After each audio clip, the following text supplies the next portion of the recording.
Sierra Leone is located on the western coast of Africa, bordering the Atlantic Ocean, Guinea, and Liberia. Since the end of its civil war in 2002, Sierra Leone has struggled to rebuild its healthcare infrastructure.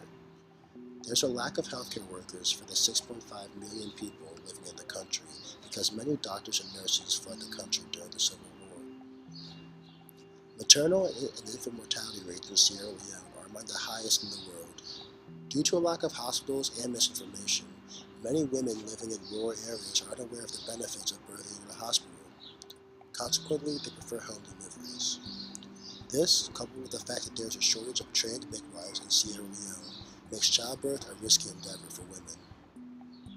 HIV is another healthcare problem that plagues Sierra Leone. 1.55% of the country's population has HIV, which translates to approximately 57,000 infected people. These healthcare problems, among others, greatly diminish the standard of living in Sierra Leone. To combat these pressing issues, we formed the Organization for a Healthy Africa. Education and healthcare are important to the developmental growth of sub-Saharan African nations. As such, OHA is dedicated to improving the quality of life in African countries by providing access to health services and higher levels of education to citizens. OHA is concerned with improving healthcare in Sierra Leone with a focus on maternal health, HIV treatment and prevention, and healthcare education. To improve maternal health in Sierra Leone, we plan to make healthcare more accessible to women, particularly during labor. This will be accomplished by building clinics and hospitals throughout the country where women can come to give birth and bring their children if any complications arise. As of now, only 20% of deliveries are performed in a health facility. Hundreds of women die each year in automobile accidents or from walking to distant hospitals in order to give birth. An increase in health clinics, particularly in rural areas, can negate these deaths. Midwife training programs are another measure OHA will implement to improve maternal health in Sierra Leone. Skilled professionals attend only 42% of all deliveries.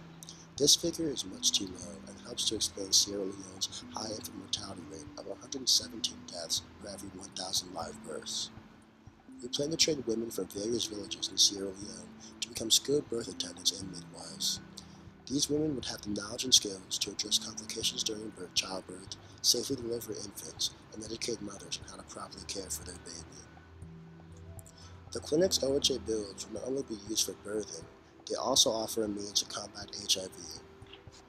Knowledge is one of the best weapons in the fight against HIV. As such, trained health professionals will provide health and education services at these clinics. Sex education will be open for both youth and adults, teaching them the importance of contraceptive use. Healthcare education will be primarily oral and visual, since many people in Sierra Leone are illiterate. Our clinics will also provide women with baby formula at a low cost. This would negate the need for women to breastfeed their babies, decreasing the chances of infants contracting HIV from their mothers. We plan to allocate our $1 billion budget to building hospitals and clinics, healthcare resources, and training programs and materials. Through our research, we found that it takes approximately $250 million to build a hospital. We plan to build 2 hospitals in Sierra Leone, which would use up half of our $1 billion budget. It also costs about $200,000 to build and maintain a health clinic.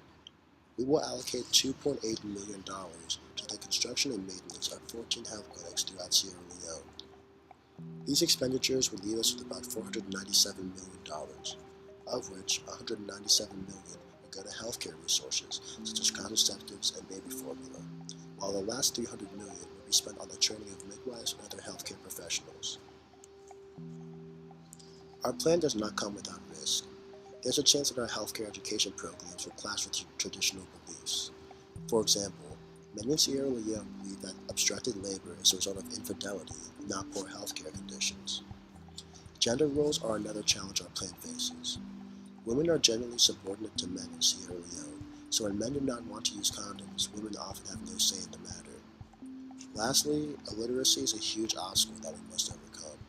More than half of Sierra Leone's population is illiterate, which will force us to rely primarily on oral communication and visuals when giving